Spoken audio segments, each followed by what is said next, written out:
प्रधानमंत्री नरेंद्र मोदी अपने 5 दिवसीय अमेरिका दौरे पर आज भारत से रवाना हो गए हैं। पीएम के 20 जून को भारतीय समयानुसार देर रात 1:30 बजे वाशिंगटन के एंड्रयूज एयरफोर्स बेस पर उतरने की उम्मीद है, जहां भारतीय अमेरिका के एक समूह द्वारा उनका स्वागत किया जाएगा। पीएम मोदी अमेरिका की अपनी यात्रा के दौरान व्यस्त कार्यक्रमों के बीच शीर्ष भारतीय अमेरिका सीईओ से मुलाकात करेंगे। इसके बाद वह बुधवार को संयुक्त राष्ट्र मुख्यालय में अंतर्राष्ट्रीय योग दिवस समारोह की अगुवाई करेंगे। यह पीएम मोदी के अमेरिका की पहली राजकीय यात्रा है। पीएम मोदी योग कार्यक्रम के समापन के तुरंत बाद वाशिंगटन डीसी के लिए रवाना होंगे, जहां अमेरिका राष्ट्रपति जो बाइडेन और प्रथम महिला जिल बाइडेन एक निजी रात्रिभोज की मेजबानी करेंगे।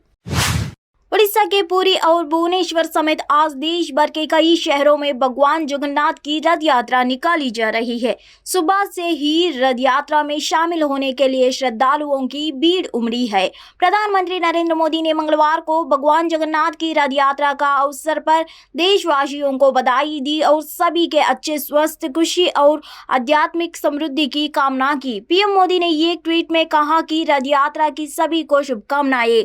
हम इस पवित्र अवसर का उत्सव मना रहे हैं। ऐसे में भगवान जगन्नाथ की दिव्य यात्रा हमारे जीवन को स्वस्थ, खुशी और आध्यात्मिक समृद्धि से भर दे। प्रधानमंत्री ने आषाढ़ी बीज के अवसर पर सभी को, खास तौर पर दुनिया भर में रहने वाले कच्ची समुदाय के लोगों को बधाई दी। रथ यात्रा भगवान जगन्नाथ से जुड़ा एक त्योहार है। यह उसी दिन मनाया जाता है जिस दिन गुजरात के कच्ची समुदाय के लोग अपना नया साल मनाते हैं। बिहार के पूर्व मुख्यमंत्री जीतन राम मांझी की पार्टी हिंदुस्तानी अवाम मोर्चा ने सोमवार को राज्य की नीतीश कुमार सरकार से अपना समर्थन वापस ले लिया और इस आशय का एक पत्र राज्यपाल राजेंद्र अर्लेकर को सौंप दिया है। हम के राष्ट्रीय अध्यक्ष मांझी ने अपने पुत्र संतोष सुमन के साथ राज्यपाल से सोमवार को मुलाकात की। मांझी ने पत्रकारों से कहा कि वह भविष्य के विकल्पों पर विचार विमर्श के लिए अगले कुछ दिनों तक दिल्ली में रहेंगे और उस दौरान वह केंद्रीय गृह मंत्री अमित शाह सहित राष्ट्रीय जनतांत्रिक गठबंधन के नेताओं से मिलन की कोशिश करेंगे। मांझी, सुमन और पार्टी के विधायक जब तक राजभवन के बाहर रहे, हम के समर्थन नीतीश कुमार के खिलाफ नारेबाजी करते रहे।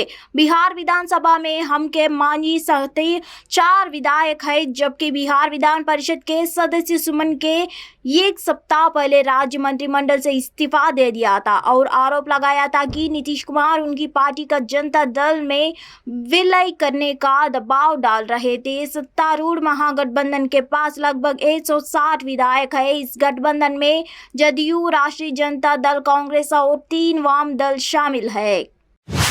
वर्ष 2021 के लिए गांधी शांति पुरस्कार गीता प्रेस गोरखपुर को प्रदान किया जाएगा। गीता प्रेस को यह पुरस्कार अहिंसक और अन्य गांधीवादी तरीकों से सामाजिक, आर्थिक और राजनीतिक परिवर्तन की दिशा में उत्कृष्ट योगदान के लिए दिया जाएगा। गीता प्रेस को पुरस्कार दिए जाने के पीलीभीत से बीजेपी के सांसद वरुण गांधी की प्रतिक्रिया आई है। बीजेपी सांसद ने कहा, एक दूसरे की अच्छा को पुरस्कार सम्मान ही एक धर्मनिरपेक्ष राष्ट्र की पहचान है।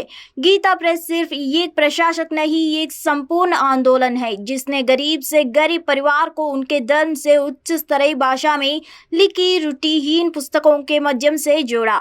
आकरण, आलोचना नकारात्मकता का आधार बनती है। संस्कृति मंत्रालय द्वारा जारी बयान में कहा गया कि प्रधानमंत्री नरेंद्र मोदी की अध्यक्षता वाली जूरी ने सर्वसम्मति से गीता प्रेस गोरखपुर को गांधी शांति पुरस्कार के लिए चुनने का फैसला किया। बिहार में अब जल्द ही मानसून का असर देखने को मिलेगा। राज्य के सभी जिलों में जमजम बारिश होगी। हालांकि अभी कुछ जिलों को छोड़कर कई जिलों में भीषण गर्मी से लोग परेशान हैं, लेकिन मौसम विभाग के अनुसार आज मंगलवार को कुछ राहत मिलने की उम्मीद है। राजधानी पटना और नालंदा में आज हल्की या मध्यम स्तर की वर्षा होने का पूर्व निर्माण है।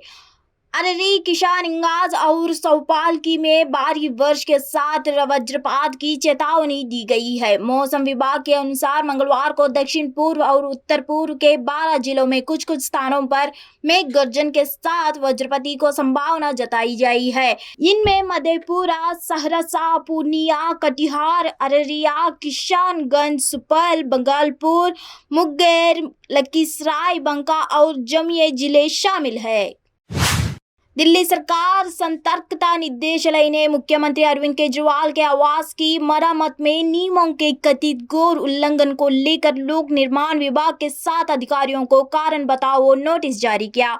नोटिस में पीडब्ल्यूडी के संबंधित मुख्य अभियंताओं को अन्य अधिकारियों को अपने कार्यों के बारे में जानकारी देने को कहा गया है। सतर्कता निदेशालय की ओर से जारी नोटिस में कहा गया कि पीडब्ल्यूडी के अधिकारियों ने विभाग की फाइल में दर्ज किया है कि मुख्यमंत्री की आवश्यकता के अनुसार आंतरिक हिस्से की रूपरेखा में बदलाव किया गया, जिसके परिणाम स्वरूप कुल किए जाए काम और स्वीकृत राशि में अंतर हुए। सतर्कता विभाग के नोटिस में कहा गया कि पुराने ढांचे को बिना सर्वेक्षण रिपोर्ट के ध्वस्त कर दिया गया और पीडब्ल्यूडी द्वारा बनाए गए नए भवन के लिए किसी भवन योजना को मंजूरी नहीं दी गई थी। नोटिस के अनुसार मुख्यमंत्री के आवासीय परिसर का निर्माण उनके अधिकार के दायरे से बाहर जाकर किया गया। सीएम आवास परिसर का निर्माण शहरी कार्य मंत्रालय द्वारा जारी दिशा निर्देश के तहत निर्धारित मानदंडों को हिसाब से बहुत बड़ा है। बताया जाता है कि मुंबई हावड़ा रेल मार्ग पर पश्चिम मध्य रेल के सतना उच्चहरा रेलवे स्टेशन के बीच रविवार की रात महाकौशल एक्सप्रेस को लोको पायलट की सतर्कता से एक बड़ा ट्रेन हादसा टल गया। लोको पायलट ने ट्रक में गड़बड़ी की सूचना जबलपुर में रेलवे कंट्रोल को दी। इस अलर्ट पर ऑपरेटिंग विभाग के अफसरों के साथ मौके पर पहुंची आरपीएफ की टीम ने पाया कि पिपरिकला से कुंदुहरी के बीच डाउन ट्रैक से गुजरी उस वक्त 37 क्रांकेट स्लीपर अनलॉक थे। रात 9:15 बजे के आसपास जबलपुर से चलकर निजामुद्दीन की ओर जाने वाली महाकौशल एक्सप्रेस पिपरिकला से कुंदुहरी के बीच डाउन ट्रैक से गुजरी थी। जांच टीम ने मौके से 150 से भी ज्यादा चाबियां बरामद की। रेल सूत्रों के मुताबिक प्राथमिक जांच से पता चला है कि अज्ञात बदमाशों ने स्लीपर को लॉक करने के लिए लगाई गई चाबियां निकाल ली थी। मौके से 2 साइकिल, हथौड़ा और रेंच भी जब्त किया गया है। बंगाल की मुख्यमंत्री ममता बनर्जी ने राज्य की स्थापना दिवस को चिन्हित करने के राज्यपाल के फैसले पर जमकर निशाना साधा। 20 जून को बंगाल के स्थापना दिवस के रूप में घोषित किया जाने पर नाराजगी जताते हुए उन्होंने कहा कि राज्य वास्तव में विभाजन के एक दर्दनाक परिणाम के रूप में पैदा हुआ था। यह एक ऐसा दर्द है जो लोगों की स्मृति में बसा हुआ है। राज्यपाल सीवी आनंद बोस को लिखे पत्र में ममता बनर्जी ने कहा, राज्य की स्थापना किसी विशेष दिन पर नहीं हुई, कम से कम किसी भी 20 जून को विभाजन का दर्द और आघात ऐसा था कि राज्य में लोगों ने भारत की स्वतंत्रता के बाद से किसी भी दिन को स्थापना दिवस के रूप में कभी नहीं मनाया। ममता बनर्जी ने कहा, बंगाल की अर्थव्यवस्था नष्ट और तबाह हो गई थी और पश्चिम बंगाल के छोटे राज्य को संचार और बुनियादी ढांचे में भी अचानक व्यवधान का सामना करना पड़ा था। आज़ादी के बाद से पश्चिम बंगाल में हमने कभी भी किसी भी दिन पर खुशी नहीं मनाई या वाद नहीं है या मनाया जैसा कि पश्चिम बंगाल का स्थापना दिवस, बल्कि हमने विभाजन को उन सांप्रदायिक ताकतों के परिणाम के रूप में देखा है जिनका उस समय विरोध नहीं किया जा सकता है।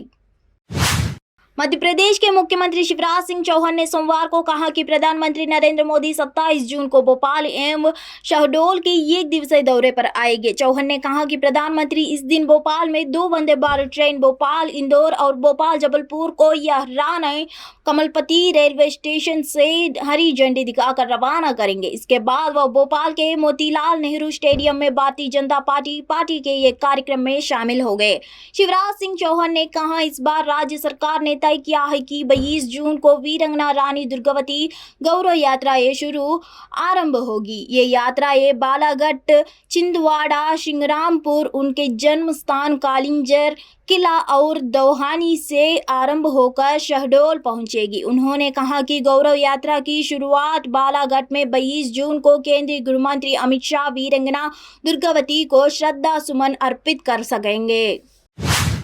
बीजेपी मुख्यालय दिल्ली में एक महत्वपूर्ण बैठक होने की बात कही जा रही है। सूत्रों की माने तो बैठक में आगामी विधानसभा चुनाव वाले राज्यों को लेकर चर्चा हुई, जिसमें प्रमुख रूप से राजस्थान विषय बना रहा। यहां पर प्रदेश बीजेपी अध्यक्ष सीपी जोशी के बाद से कई कार्यक्रम किए जाए, मगर नेताओं के मन में अभी भी सब कुछ साफ नहीं। उनके यहां की किस लीडरशिप के साथ जाना है यह अभी स्पष्ट नहीं हो पाया है। बाकी बीजेपी के केंद्रीय नेतृत्व को अगर देखा जाए तो लगता यही है कि अब वे वेट एंड वॉच की स्थिति में है। इसका सीधा असर अब यहाँ पर दिखाई देने लगा। किसी की भी भूमिका साफ ना होने से चीजें फंसी हुई नजर आ रही है। हर दिन एक नया शिगुफा राजनीतिक बाजार में छोड़ दिया जाता है और वो दिन भर चलता रहता है, मगर सूत्र बता रहे हैं कि इसी सप्ताह बड़े बदलाव की सूचना आ सकती है।